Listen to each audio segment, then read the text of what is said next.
You've been pouring your heart into your calling.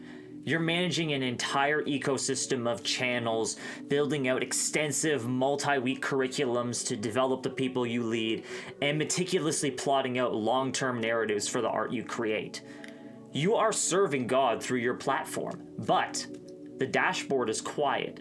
The impact isn't matching the intense labor behind the scenes, and a quiet voice is just telling you to close the laptop, step away, and quit. If that's you right now, I have a message for you, hopefully to encourage you today. I want to let you know that your fatigue doesn't make you a failure. It makes you human.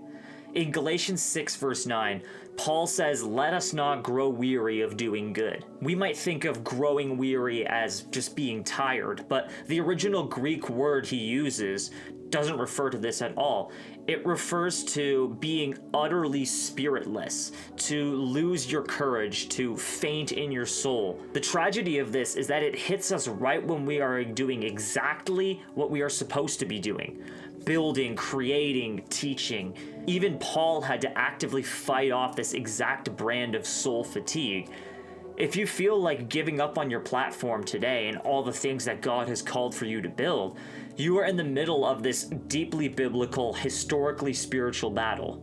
The biggest lie that the enemy tries to sell to us in this battle is that our labor is in vain. We are conditioned to measure our spiritual success by worldly things like audience retention, subscriber growth, and immediate feedback. But over 1600 years ago, a church father named St. John Chrysostom warned us about this. He pointed out that an earthly farmer plants a seed and expects a crop to grow in a few months.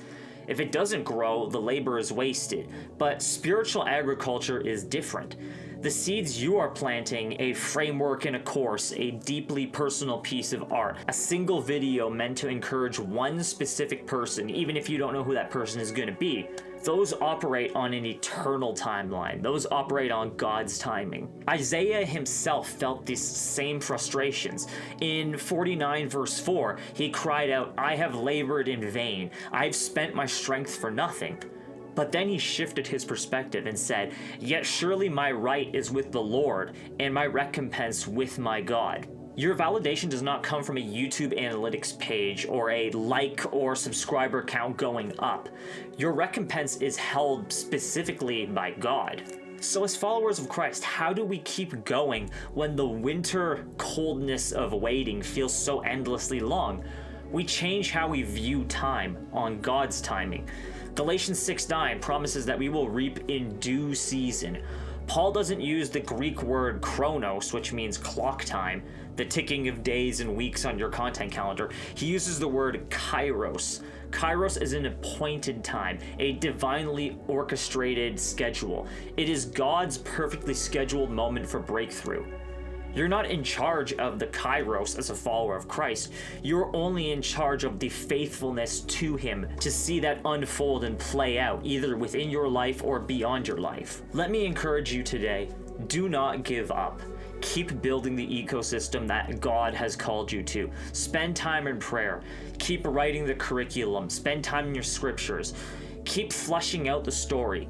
1 Corinthians 15:58 commands us to be steadfast, immovable, and always abounding in the work of the Lord.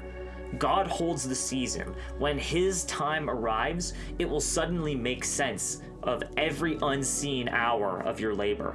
Stay at your post, continue showing up for Christ, and give him your everything each and every day as you've been doing. Hope this encourages to you. Stay blessed.